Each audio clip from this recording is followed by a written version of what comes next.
یعنی Donald Trump اپنی محدود وکیبلری میں جس بیوٹیفل ایریا میں غزہ کے لوگوں کو ری لوکیٹ کرنے کی بات کر رہے تھے اور کہہ رہے تھے کہ بیوٹیفل ایریا میں غزہ کے لوگوں کو بھیجا جائے گا اور وہ اتنا بیوٹیفل ایریا ہوگا کہ غزہ کے لوگ اس جہنم میں واپس نہیں آئیں گے، تو وہ ایک بیوٹیفل ایریا جو ہے وہ سوڈان ہے۔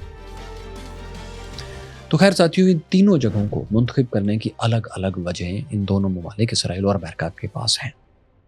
سوڈان پر اسرائیل اور امریکہ کو لیوریج یہ ہے کہ یہاں شدید کیوس ہے، دو فورسز لڑ رہی ہیں، دونوں کو ایک دوسرے کے خلاف ماڈرن اسلحہ چاہیے، سرویلنس چاہیے اور فورسز کو تنخواہیں دینے کے لیے ڈالرز چاہیے۔ پھر 2020 میں 2020 میں عرب ایکارڈ کے تحت سوڈان بھی ان ممالک میں سے ایک ہے، ان عرب ممالک میں سے جنہوں نے اسرائیل سے ڈپلومیٹک ریلیشنز قائم کر لیے تھے۔ اس کے بدلے میں امریکہ نے سوڈان کو کچھ سیکیورٹی اور ڈپلومیٹک فیورز دی تھیں جو آج تک اس کے کسی کام نہیں آئیں، لیکن اب وہاں اتنی شدید سول وار جاری ہے کہ 5 سے 8 لاکھ کے قریب لوگ مختلف طریقوں سے ہلاک ہو چکے ہیں، 1.5 سے 2 لاکھ لوگ براہ راست گولیوں اور بموں سے مارے جا چکے ہیں اور 80 لاکھ سے زیادہ لوگ ڈسپلیس ہیں۔ اتنا کیوس ہے وہاں، اور اسی لیے اتنے کیوس میں طاقتور لوگوں کی ڈرٹی گیمز کے لیے آپشنز بڑھ چکی ہیں۔ سوڈانی کیوس میں اسرائیل امریکہ کو یقین ہے کہ وہ جنرل حمیتی یا جنرل برہان میں سے کسی ایک کو تو خرید ہی لیں گے۔ تو کیا سوڈان کے یہ دونوں متحارب گروپس، یہ دونوں آپس میں لڑنے والے گروپس تیار ہیں بکنے کے لیے؟ سوڈانی آفیشلز کے مطابق ڈونلڈ ٹرمپ کی ٹیم نے تو 20 جنوری کو حلف اٹھانے سے بھی پہلے اسرائیل کی طرف سے ان سے رابطہ کیا تھا۔ انہیں باغی فورسز RSF کے خلاف ملٹری مدد دینے، جنگ کے بعد ری بلڈنگ کے لیے فنڈز دینے اور قرضوں میں رعایت دینے کی آفرز بھی کی گئی تھیں کہ وہ غزہ کے لوگوں کو اگر لے لیں تو یہ سب ان کو مل سکے گا۔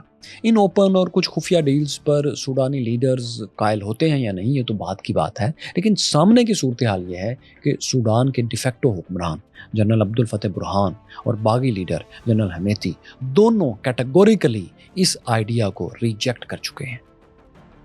جنرل برہان نے تو عرب سمٹ میں، جہاں تمام عرب ممالک کی لیڈرشپ بھی موجود تھی، وہاں بھی دوبارہ کہا تھا کہ ہم اپنے فلسطینی بھائیوں کو ان کے گھروں سے نکال کر کہیں بھی اور منتقل کرنے کے سخت خلاف ہیں، خواہ وہ کسی بھی بہانے سے ہو، خواہ وہ کسی بھی وجہ سے۔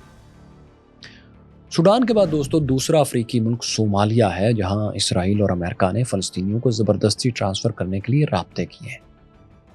لیکن صومالیہ تو تاریخی طور پر فلسطینی آزادی اور ان کی سرزمین پر ان کے حق کا سٹرونگ سپورٹر رہا ہے۔ برٹش اخبار گارجین کے مطابق صومالیہ کے وزیر خارجہ احمد معلم فقیہی سے جب یہی سوال کیا گیا کہ کیا اسرائیل امریکہ نے آپ سے تعاون مانگا ہے کہ آپ غزہ کے لاکھوں لوگوں کو اپنے پاس رکھ لیں، تو انہوں نے ہاں کہا، نہ کہا، مگر یہ کلیئر کر دیا کہ ان کا ملک فلسطینیوں کی ری سیٹلمنٹ کے لیے کسی بھی منصوبے کو نہیں مانے گا، اور یہ کہ وہ سمجھتے ہیں کہ فلسطینیوں کا اپنی آبائی سرزمین پر ہی رہنے کا پورا بنیادی حق ہے۔ سوڈان اور صومالیہ کے بعد تیسرا علاقہ جہاں اسرائیل امریکہ غزہ کے 21 لاکھ لوگوں کو سیٹل کرنے کی کوششیں کر رہے ہیں، وہ صومالی لینڈ ہے۔ یہ نسبتاً غیر معروف ٹیریٹری ہے، جہاں صورتحال ایسی ہے کہ اسرائیل امریکہ کو سب سے زیادہ امید ہے کہ ان کی بات بن جائے گی، ان کا دباؤ کام کر جائے گا۔ یہ ٹیریٹری خلیج عدن، گلف آف ایڈن کے کنارے یمن کے سامنے ایسٹرن افریقن ہارن پر موجود ہے۔ اس پر امریکہ اسرائیل کا دباؤ زیادہ ہو سکتا ہے کیونکہ اسے انٹرنیشنل ریکگنیشن چاہیے۔ اس نے 1991 میں خود ہی صومالیہ سے آزادی کا اعلان کر دیا تھا اس سے الگ ہو کر، اور تب سے اب تک حیران کن طور پر اس نے خود کو بہت بہتر انداز میں قائم رکھا ہے۔ گو کہ یہ متنازع علاقہ ہے، صومالیہ کا اس پر دعویٰ ہے، لیکن اس چھوٹے سے علاقے نے، صومالی لینڈ نے، ڈیموکریٹک سسٹم بھی انٹیکٹ رکھا ہوا ہے۔ ایریا اس کا بہت چھوٹا ہے، یہ ہم کہہ تو رہے ہیں، لیکن پھر بھی یہ کئی ترقی یافتہ ممالک سے زیادہ ایریا ہے۔ انگلینڈ سے کافی بڑی ٹیریٹری ہے یہ۔ آپ سمجھیں کہ شام کے برابر کا جغرافیہ ہے اس کا، کوئی 1,70,000 مربع کلومیٹر بنتا ہے۔ پھر اس کی آبادی بھی 50 سے 60 لاکھ کے درمیان ہے، ایسی مناسب آبادی ہے جو اپنے ملک کو گورن کر سکتی۔